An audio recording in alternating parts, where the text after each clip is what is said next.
Di era pandemi COVID-19 saat ini, hanya 9,3% mahasiswa di Papua Barat yang tetap berkuliah. Sisanya terpaksa menunda pendidikannya karena kondisi keuangan yang serba sulit akibat berbagai pembatasan yang dikeluarkan pemerintah, termasuk penerapan ketat protokol kesehatan di tengah masih berlangsungnya pandemi COVID-19. Di era pandemi COVID-19 ini, Ketua Lembaga Pendidikan Tinggi LL Dikti Provinsi Papua dan Papua Barat menegaskan angka partisipasi kasar pendidikan tinggi khusus untuk mahasiswa Papua dan Papua Barat baru 11%, sementara 89% generasi muda Papua belum mengenyam pendidikan tinggi. Kondisi ini diperparah dengan pandemi COVID-19 yang telah berlangsung lebih dari 1 tahun ajaran. Gambaran yang dapat saya berikan adalah bahwa pada tahun 2018 itu dari 60.000 mahasiswa yang terdaftar pada pangkalan data pendidikan tinggi kita di PD Dikti, itu hanya 23.000 mahasiswa yang kuliah, itu sekitar 38%. Sementara 62% tidak kuliah, itu 37.000 mahasiswa. Tahun 2018 itu tidak kuliah. Nah, mengapa mereka tidak kuliah? Itu karena alasan utama adalah penghasilan orang tua mereka.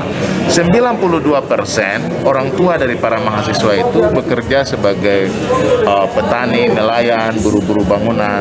Nah, sehingga menyebabkan banyak anak-anak Papua yang tidak kuliah pada tahun 2018-2019 itu. Nah, di era pandemi COVID-19 ini hanya 9,3% yang kuliah, 7.563 mahasiswa yang kuliah dari 81.355 mahasiswa. Jadi ada 79.792 yang hari ini ketika pandemi COVID berlangsung tidak kuliah. Itu tantangan besar untuk kita semua. Angka partisipasi kita berapa? Angka partisipasi kasar pendidikan tinggi kita baru 11%.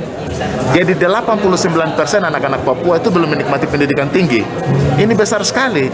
Nah, bagaimana mengurangi angka tidak kuliah ini? Dari pemerintah pusat kami alokasikan 10.000 beasiswa untuk mahasiswa di Papua dan Papua Barat dalam bentuk beasiswa Kartu Indonesia Pintar sebanyak 4.000 lebih beasiswa, dan sisanya itu UKT SPP yang kita berikan. Nah, tapi ada 24.000 mahasiswa yang belum tersentuh sama sekali, dan mereka juga pantas untuk mendapatkan dukungan itu. Nah, oleh sebab itu ketika kita berbicara tentang dana pendidikan ini ya apakah bisa kena juga untuk itu mahasiswa-mahasiswa kita saat ini tidak bisa kuliah karena memang terbatas anggaran pendidikan, begitu. Anggaran pemerintah untuk dunia pendidikan khususnya perguruan tinggi belum optimal diimplementasikan. Saya rasa ya dan tidak ya. Saya boleh bilang ya dan tidak karena pasti ada anggaran dari pemerintah juga yang mengalir ke pendidikan tinggi, perguruan tinggi. Hanya mungkin belum merata. Mungkin hanya perguruan tinggi negeri yang masih bisa menikmati itu. Dan kita sudah tahu letak persoalannya. Solusi secepat yang bisa kita lakukan sehingga anak-anak kita bisa terselamatkan dalam bidang pendidikan seperti apa, Pak? Saya pikir duduk sama-sama. Kita yang mengelola pendidikan tinggi belum pernah ya duduk sama-sama dengan pemerintah provinsi, khususnya saya sebagai kepala LL Dikti belum pernah diundang gubernur Papua maupun gubernur provinsi Papua Barat untuk bersama-sama berdiskusi membicarakan serius tentang bagaimana mencari jalan-jalan keluar untuk menyelesaikan persoalan-persoalan yang terjadi karena kami memiliki data.